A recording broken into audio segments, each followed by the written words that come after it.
Bapak, Ibu, dan Saudara yang dikasihi Tuhan Yesus Kristus, selamat pagi, selamat berjumpa kembali dalam program Repa Renungan Pagi GKJ Minomartani. Hari ini kita akan membaca dan merenungkan sabda Tuhan yang terdapat dalam surat 1 Petrus 3 ayat 13-17 yang demikian. Dan siapakah yang akan berbuat jahat terhadap kamu jika kamu rajin berbuat baik? Tetapi sekalipun kamu harus menderita juga karena kebenaran, kamu akan berbahagia. Sebab itu, janganlah kamu takuti apa yang mereka takuti, dan janganlah gentar. Tetapi kuduskanlah Kristus di dalam hatimu sebagai Tuhan, dan siap sedialah pada segala waktu untuk memberi pertanggungan jawab kepada tiap-tiap orang yang meminta pertanggungan jawab dari kamu tentang pengharapan yang ada padamu.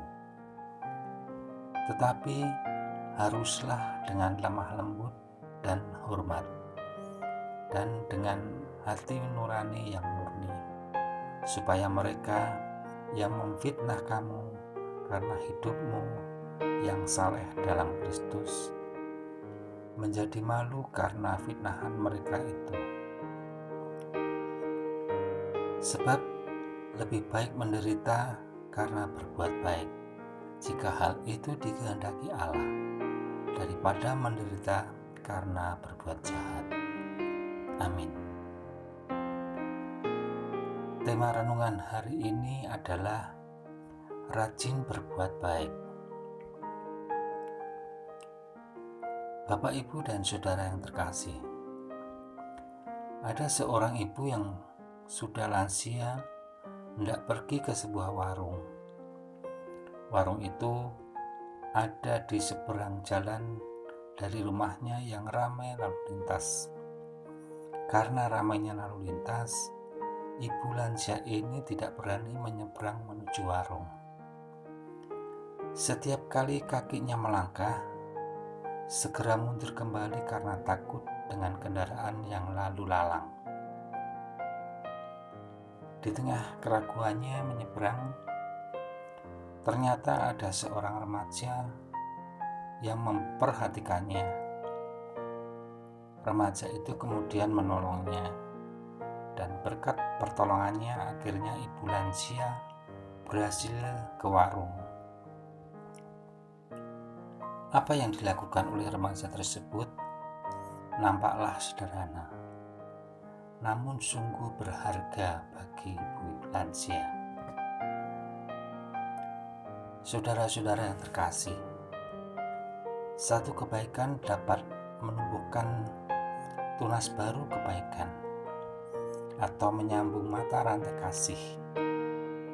Mendapati orang yang membutuhkan pertolongan sekalipun ia tidak mengatakan bahwa ia membutuhkan pertolongan.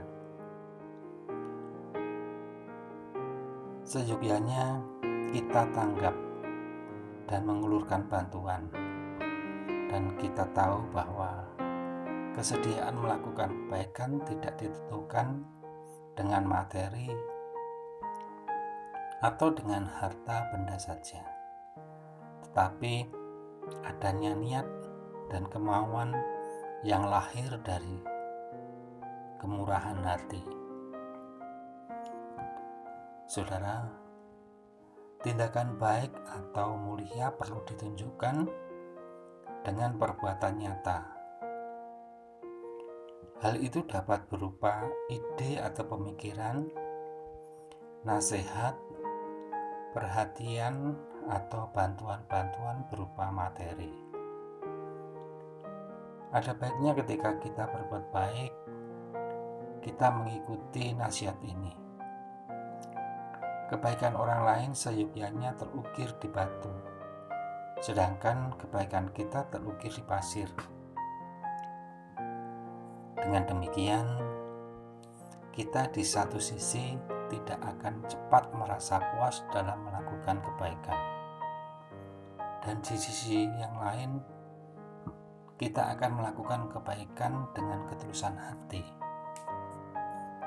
Selamat menambah-nambah kebaikan hati bagi orang lain. Amin. Marilah kita berdoa. Ya Tuhan, sinarilah hati dan pikiran kami, sehingga makin hari makin bertambah-tambah kebaikan hati kami yang kami berikan kepada sesama kami. Dalam Kristus Yesus, doa ini kami sampaikan. Amin. Demikian renungan hari ini. Selamat beraktivitas teriring berkat Tuhan.